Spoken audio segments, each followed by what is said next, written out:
जय श्री राम, जय हनुमान, जय बाबा नीम करौली।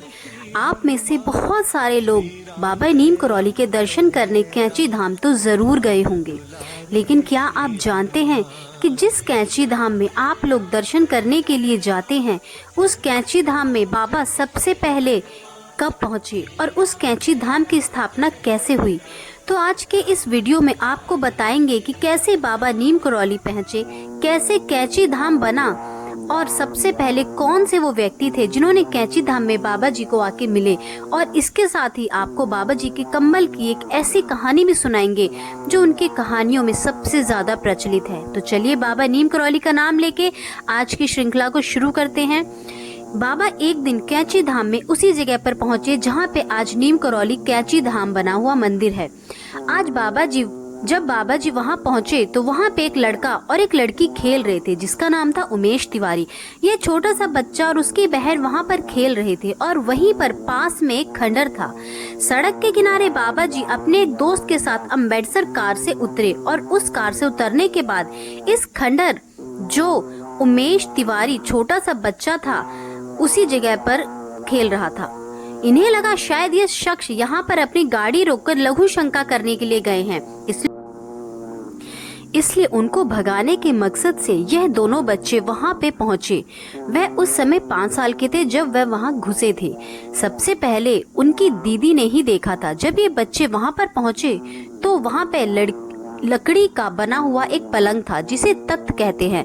बाबा जी उसके ऊपर विराजमान थे और जैसे ही ये बच्चे वहां पर पहुंचे, बाबा जी को देखते ही उन्हें प्रणाम किया। तब बाबा जी ने दोनों बच्चों को देखा और इनमें से उनके बेटे को यह बोला कि जाओ और जाके पूर्णानंद को बुला के ले आओ। पूर्णानंद इस बच्चे के पिताजी का नाम था। बच्चे ने सोचा शायद ये पिताजी के दोस्त है और वह दौड़े दौड़े घर गए और घर जाकर उसने अपने पिताजी को बताया कि एक बुजुर्ग, एक बूढ़े बाबा वहां पर आए हुए हैं और वह हमारे खंडर में बैठे हुए हैं। पूर्णानंद जी को यह ख्याल नहीं आया कि वह व्यक्ति कौन है और उस टाइम पे पूर्णानंद जी खाना खा रहे थे और बाहर बहुत ज्यादा गर्मी थी, करीबन जून जुलाई का वक्त था। तो पूर्णानंद जी ने अपने बेटे को बोला कि जाओ और उन बाबा जी से कह दो कि पिताजी की तबीयत खराब है और वह नहीं आ सकते। बच्चा उनकी आज्ञा लेकर गया और बाबा जी को जाके कहने लगा कि पिताजी की तबीयत खराब है, वो नहीं आ सकते। ऐसे में बाबा नीम करौली ने कहा, अच्छा पूर्णानंद अभी तो खाना खा रहा था और अभी उसकी तबीयत भी खराब हो गई। यह बात सुनते ही वह बच्चा हैरान हो गया कि बाबा जी को कैसे पता कि पिताजी खाना खा रहे थे। तो पूर्णानंद जी के बेटे को बाबा ने कहा कि जाओ और पूर्णानंद को बोलो कि पिछले 20 साल से मैं तुम्हारा इंतजार कर रहा हूँ, मुझसे आके मिलो। यह बात जब बच्चे ने अपने पिताजी को बताई तो उसके पिताजी हैरान हो गए और जल्दी से उन्होंने कपड़े डाले और कपड़े डालने के बाद भागते हुए उस खंडर में बैठे हुए बाबा जी के पास पहुंचे। उन्होंने बाबा जी को प्रणाम किया तो बाबा नीम करौली ने पूर्णानंद जी से कहा कि क्या पहचाना मुझे? पूर्णानंद जी ने कहा कि नहीं बाबा, मैंने आपको नहीं पहचाना। तो बाबा जी ने पूर्णानंद की तरफ देखा और उसे याद दिलाया कि आज से 20 साल पहले जब तू बहुत मुसीबतों में फंसा हुआ था तो मैंने तुम्हें बताया था कि तुम्हारा जो केस है वह सॉल्व हो जाएगा, तुम्हें घर मिल जाएगा, तुम्हारा अपना घर बन जाएगा। क्या तुम्हें याद नहीं आया? तो पूर्णानंद को वही 20 साल पहले वाली बात याद आ गई जब वह बाबा जी से मिला था और ये सारी बातें उन्हें बताई थी। ये सब जानकर वह हैरान हो गया, बाबा जी 20 साल बाद आज यहाँ पर कैसे आ गए? क्योंकि बाबा जी ने आज से 20 साल पहले उससे वादा किया था कि जब तेरी सारी समस्याएं खत्म हो जाएंगी तो तुझसे मिलने जरूर आऊंगा। यहीं पर एक कहानी और भी प्रचलित है। इस कहानी का भी कैरेक्टर है जो वह पूर्णानंद ही है।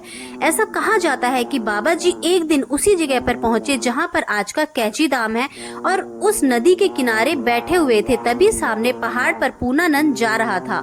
बाबा जी ने जोर से एक आवाज लगाई, पूर्णानंद, ओ पूर्णानंद। और पूर्णानंद ने देखा कि कौन मुझे आवाज लगा रहा है। वह उस आवाज की तरफ पहुंचा और जब बाबा जी के पास पहुंचा तो उन्होंने देखा कि एक बाबा जी उन्हें उसके नाम से बुला रहे हैं। उसने हैरानी से पूछा कि आप मेरा नाम कैसे जानते हैं? बाबा जी ने कहा कि मैं तुझे पिछले कई जन्मों से जानता हूँ। यह बात छोड़ और जा और घर जाकर जो भी खाने के लिए सामान है वह खाने के लिए ले आ, मुझे भूख लगी है।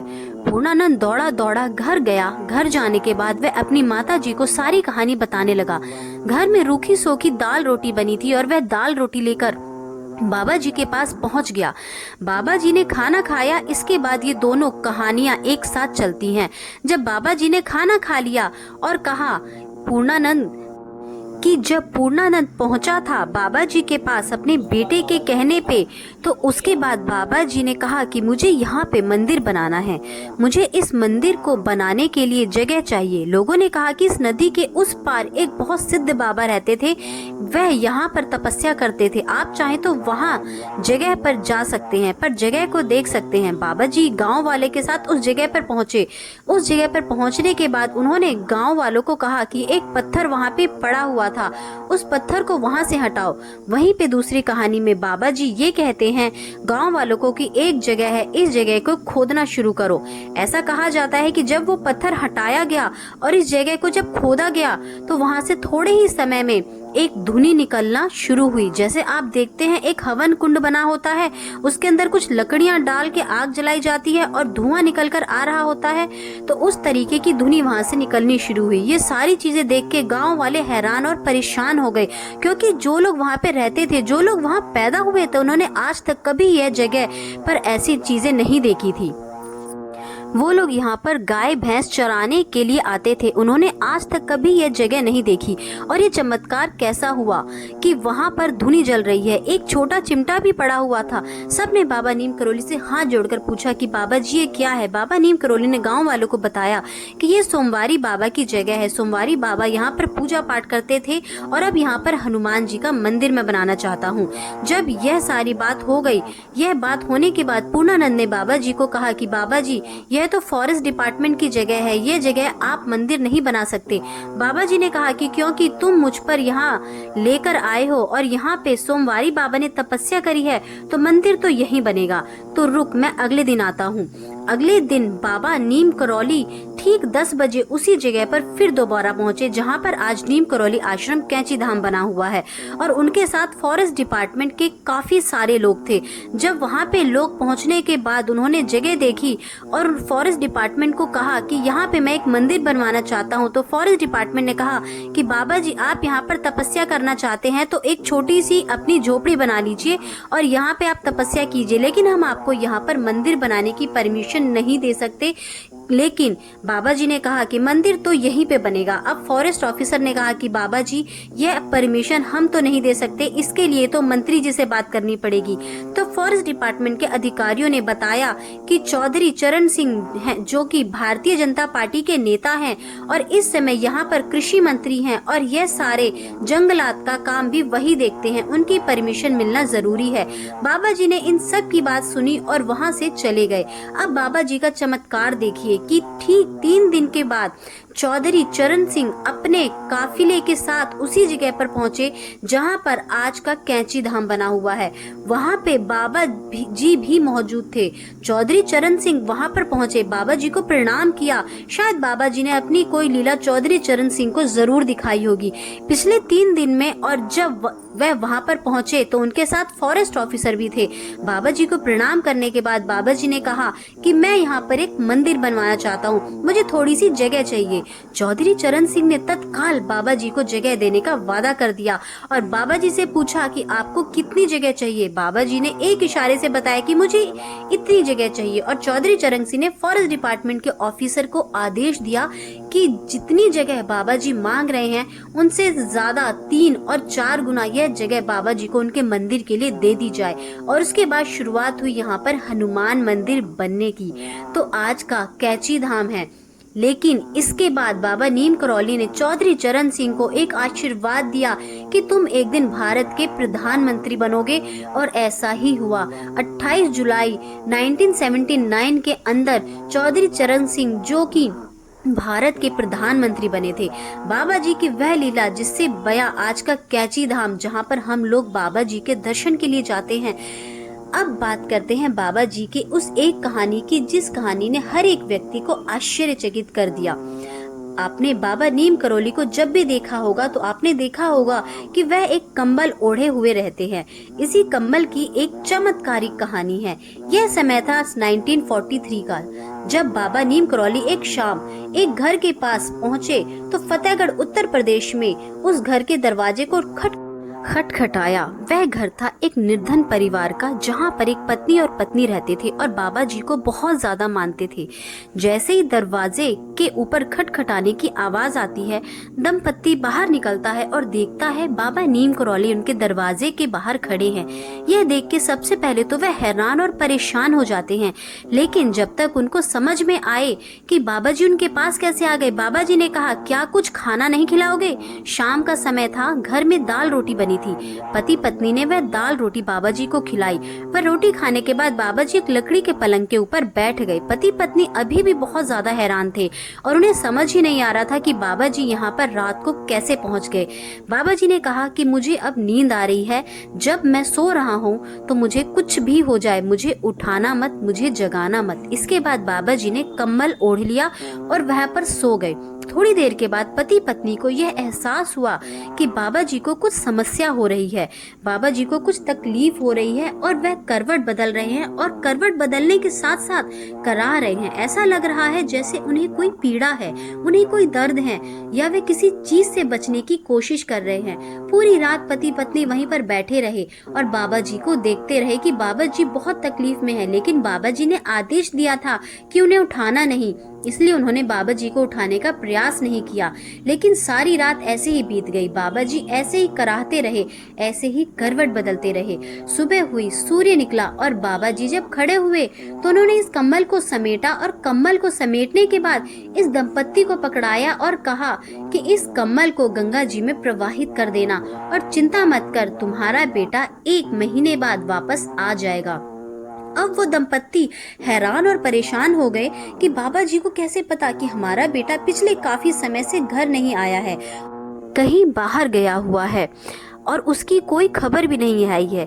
यह बोलकर बाबा जी वहां से चले गए। पति पत्नी ने बाबा जी का आदेश सुना और उस कम्बल को लेकर गंगा जी में प्रवाहित करने के लिए चले गए। जब वह रास्ते में पहुंचे तो उन्हें एहसास हुआ कि इस कम्बल के अंदर कोई चीज है जो आपस में टकरा रही है और कोई ऐसी धातु है जो आपस में टकरा रही है और उसके टकराने की आवाज आ रही है। हो सकता है ये कोई मेटल हो, कोई लोहा हो या कोई ऐसी चीज जिससे कि यह संगीत आ रही है। जो भी था वह चीज कंबल में बहुत भारी था।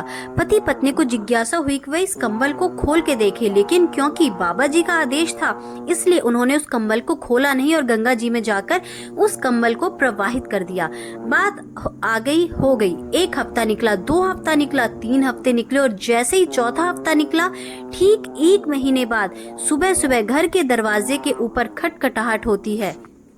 पति पत्नी बाहर आते हैं और देखते हैं दरवाजे के बाहर खड़ा हुआ है उनका बेटा। बेटे को सामने देखकर अश्रु धारा बहनी शुरू हो जाती है। बेटे को गले लगाते हैं और गले लगाने के बाद अंदर लेकर आते हैं। बेटे से पूछते हैं कि तुम इतने समय से कहाँ गए हुए थे, तो क्या काम करने गए हुए थे। बेटा उन्हें बताता है कि मैं दिल्ली पहुंचा, दिल्ली पहुंचने के बाद मैं सेना के अंदर भर्ती हो गया और सेना में भर्ती होने के बाद उसके बेटे ने बताया कि 2nd वर्ल्ड वॉर में वह ब्रिटिश सरकार की तरफ से लड़ने के लिए बर्मा के फ्रंट के ऊपर गए हुए थे। एक रात लड़ाई के दौरान जापानी सैनिकों ने उनके ऊपर अटैक कर दिया और अटैक करने के बाद जब वह अचानक अटैक हुआ तो जितने भी मेरे साथी थे वे सारे साथी उस एक अटैक के अंदर मारे गए और मुझे एक पेड़ की छांव मिल गई, एक पेड़ की ओट मिल गई और वहां पे एक कंबल पड़ा हुआ था।